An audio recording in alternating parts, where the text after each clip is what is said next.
Anchor എന്ന English വേർഡിൻ്റെ അവസാനത്തെ 6 മാറ്റി പകരം എല്ല് നൽകിയാൽ ഏഞ്ചലായി മാറും. ആങ്കറിൻ്റെ ആദ്യത്തിൽ ഒരു ഡി ഫിറ്റ് ചെയ്ത് കൊടുത്താൽ അത് ഡേഞ്ചറായി മാറും.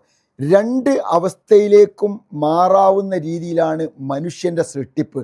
അവന് മനോഹരമായി പെരുമാറി മാലാഖയായി മാറാൻ സാധിക്കും. ജീവിതത്തിൽ വളരെയധികം കോപിച്ച് ഒരു ഡേഞ്ചർ സിറ്റുവേഷനിലേക്ക് മാറുവാനും സാധിക്കും.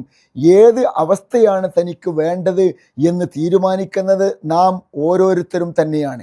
ഡേഞ്ചർ അവസ്ഥയിലേക്കാണ് നാം മാറുന്നത് എങ്കിൽ അതിനകത്ത് അഡ്രിനാലിൻ എന്ന് പറയുന്ന നെഗറ്റീവ് ഹോർമോണിൻ്റെ ക്രിയേഷൻ നടന്ന് അവൻ്റെ ജീവിതത്തെയും ആരോഗ്യത്തെയും സ്വസ്ഥതയെയും അത് ബാധിക്കും. അതല്ല, ഏറ്റവും മനോഹരമായി ആളുകളെ പുഞ്ചിരിയോടുകൂടി കണ്ടുമുട്ടി ഏറ്റവും സോഫ്റ്റായി സംസാരിച്ച് ഒരു നല്ല വ്യക്തിത്വത്തിനുടമയാകുവാനാണ് പരിശ്രമിക്കുന്നത് എങ്കിൽ അതിൻ്റെ നേട്ടം അവന് തന്നെയാണ്. പ്രവാചകനെ ഞങ്ങൾ പുഞ്ചിരിയോടുകൂടി അല്ലാതെ കണ്ടിട്ടില്ല എന്നായിരുന്നു അനുചരന്മാർ പ്രവാചകനെക്കുറിച്ച് പറഞ്ഞത്.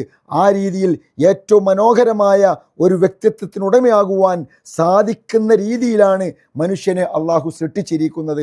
പ്രവാചകൻ സ്വല്ലല്ലാഹു അലൈഹി വസല്ലം അടുക്കൽ എന്നെ ഉപദേശിക്കൂ എന്ന് പറഞ്ഞുകൊണ്ട് കടന്നു വന്ന സ്വഹാബിയോട് അദ്ദേഹത്തിൻ്റെ വ്യക്തിത്വത്തിൻ്റെ പോരായ്മ മനസ്സിലാക്കി നബി സ്വല്ലല്ലാഹു അലൈഹി വസല്ലം പറഞ്ഞു, ലാ തഗ്ലബ് ലാ തഗ്ലബ് ലാ തഗ്ലബ്, 3 തവണ നീ കോപിക്കരുത് എന്ന് ആവർത്തിച്ച് പറഞ്ഞു. കൂട്ടത്തിൽ റസൂലുള്ളാഹി പറഞ്ഞു, വലക്കൽ ജന്ന, അങ്ങനെയാണെങ്കിൽ താങ്കൾക്ക് സ്വർഗമുണ്ട്.